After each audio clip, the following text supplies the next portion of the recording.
there's no restrictive covenants. No, there are no restrictive covenants. In my meeting with Chief Stony, I proposed in the interim prior to any disposition of the building that the town use 6 Lee Avenue for emergency purposes. For example, if we had any kind of disaster situation, the one thing that you don't want is to have your disaster coordination services at Town Hall. You want it removed.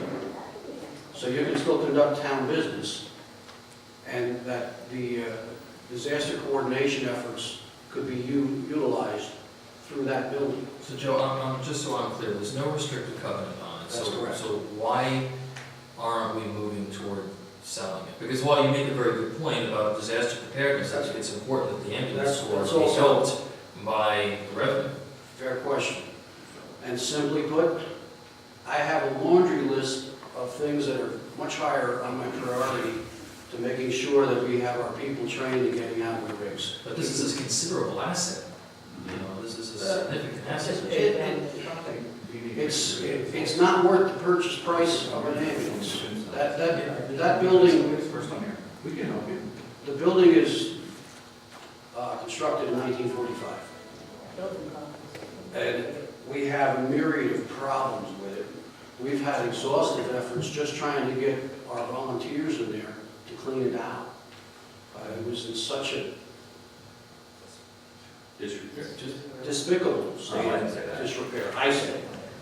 Okay, and that's my efforts, because the first time I walked in there, I was embarrassed. So what can we help with that? I mean, what can we do as a government, as a board, to help move this along? I think that we would benefit from, number one, the zoning aspect of it, number two, the marketing expertise from the town, because I'm not qualified to Well, why don't we, I mean, I've been in the building recently, I believe I stopped when I saw you there one day. When we say there's stuff in it, like, is it garbage? Is it stuff that just gets tossed in? We'll bring a dumpster. I know we brought a dumpster in there. Yeah, we had a dumpster in here twice. Okay, Okay. so is that still the same kind of stuff that's in there, or is there records in there? Everything is gone. We'll get a crew, we'll get volunteers. 99% of anything of value has been removed from the old building. Okay. Most of what's in there now is heavy stuff, it's all garbage. But, you know, again, we agreed to take the dumpster, but it still cost us $800 a time. We just don't have the money to pay the $800 right now. That's how tight my budget is. Just to be sure, you would have paid a lot more if you had to get. Absolutely. No, Please, we appreciate the No, I just want to make sure people know that 800 sounds like a lot of money, and it is, but it would have been probably double that if we. And then some, and then some. So I just want to make sure. So let's do this. Why don't we try and get this building cleaned up, whether it be, I don't want to put work on town employees or anything else, volunteers or whoever, we'll work out something. You pull any one of us. We'll get the building cleaned out. We'll get a real estate market, someone to come in and see what this thing is worth. Okay. And move from there. I mean, it's a great asset to have the money. I mean, the money's there. That building's sitting empty. You might as well take the money. Get it back in the tax rolls. And as far as the money, we'll have to figure out all that as we go along. It would take an awful lot of capital to invest in that building, if it's feasible at all, to make it compliant with the American Disabilities Act. Joe, how big a piece of property is it? Like a postage stamp? So what's it? It's like a quarter of an acre or something? Is it that much? I don't even, it might be a tenth. It might be a tenth of an acre, I really don't know. Okay. So I'm bring up when Joe's done, because he's got Mr. Tamrick, did you have a question? Well, all right, hold on. Only because it's a public hearing. Oh, I thought you might have a question for me. All right, Timmy has a question, and I'll let Timmy answer first. It's really for you guys, it's maybe crazy, but isn't there a way that won't affect the budget or the cap, but you could charge each citizen a certain amount as a fee and not call it a tax? Is there a way to do that? Well, there is, but I'll let them call you. Every adult paid $20, every kid between 10 and 18 paid 15, and every kid on the back paid 10. now, if I came up with that idea, I don't have to tell you how many people give me else. Well, you can can tell them I came up with it, but, I mean, No idea. you never know when you need this service. We Don't understand. you pay $1,500? George, you have a question? Yeah, we're fortunate to have to do anything for it. It is I'm very happy that I was able to. But I thought there was a revenue stream coming in from insurance companies, you guys were billing that. That's not happening, or Well, that is happening. that's not sufficient? In other words, people that have insurance are paying through their That- billing? And that goes directly towards paying our mortgage. Oh, I see. So in other words, that's not enough to keep things going, it's not enough of a revenue stream? Unfortunately, not at this time. Right. I think sometime in the future, but unfortunately, it'll be beyond the current administration. I I just wonder think whether for or the not future, we're Stony budgeting Point enough. Ambulance may even be financially self-sufficient, Yeah, that's. but that's not the plan. anytime soon. Okay. Okay, anybody have any questions for Joe on the board? Okay, Joe, thank you very Thanks much. very much, I appreciate it. Thank you, Joe. Okay, public hearing's still open. Is there anyone else that has any comments or questions for the board? I just wondered. Could you introduce yourself, George? Did the board provide any copies of the budget for the public at all? Or They get shot. it's a public hearing, I guess they should have provided some. Right here. The town clerk has them, Oh, yes. they weren't evident, they weren't out, and I didn't have a chance to look at them, but it'd be nice if there were copies for the public. Yeah, they're right there. Is there anyone else for public hearing? Budget? Okay, make a motion to close the public hearing. Make the motion. There's been a motion and a second to close the public hearing. Any discussion? All in favor? Aye. Opposed? Motion carries. Okay.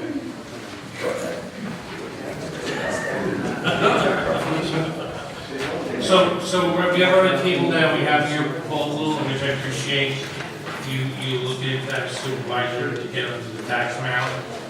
We've been circulating the last couple of meetings, various emails relating to all the various areas of interest. And we had a heated debate at the last meeting related, it was relatively heated, depending on how you take it. From the standpoint, I'm not interested in having that heated debate tonight.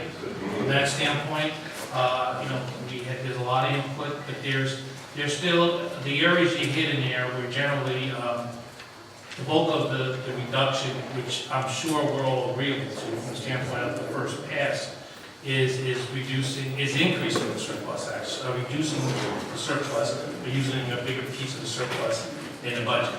But the areas that I mentioned last time that are concerned, and not being addressed at all, is the level of overtime, and I'm not going to get into any specific area, but I isolated about 75,000 in my email, depending on how you want to split it up, any other way you want to look at it.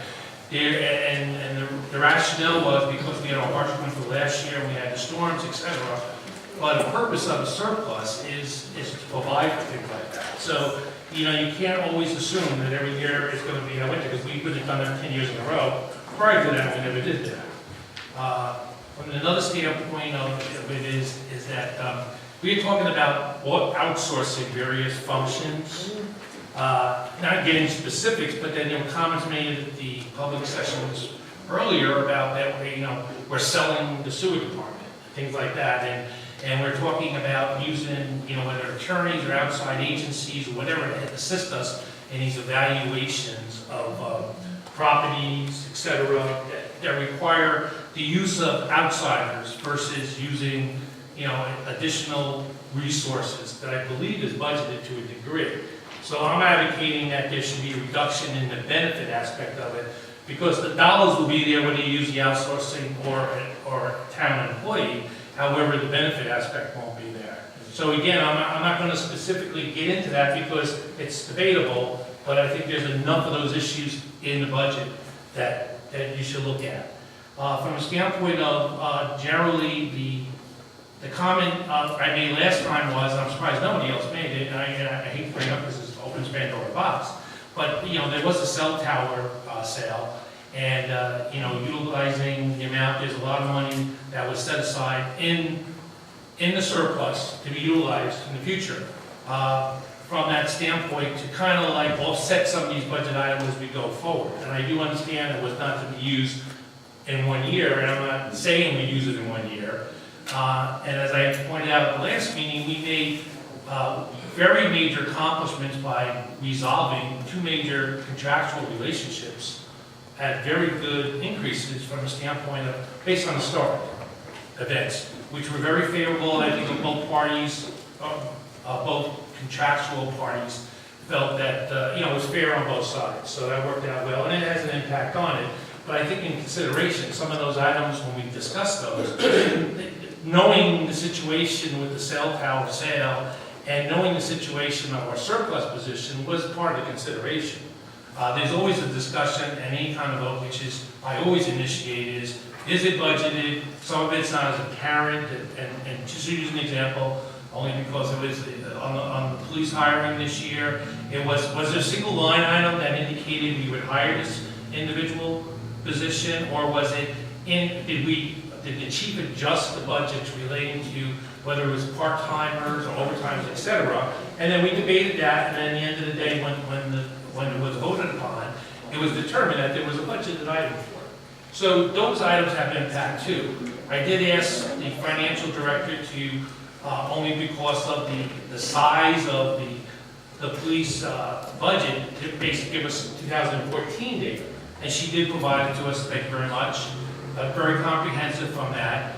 And basically, overall, it shows a $100,000 decrease on all expenses. And I'm sure there's more compensation, and I think the benefit number is there, actually. But it's mostly compensation. It was compensation, overtime, part-time positions, clerical and crossing guards, etc.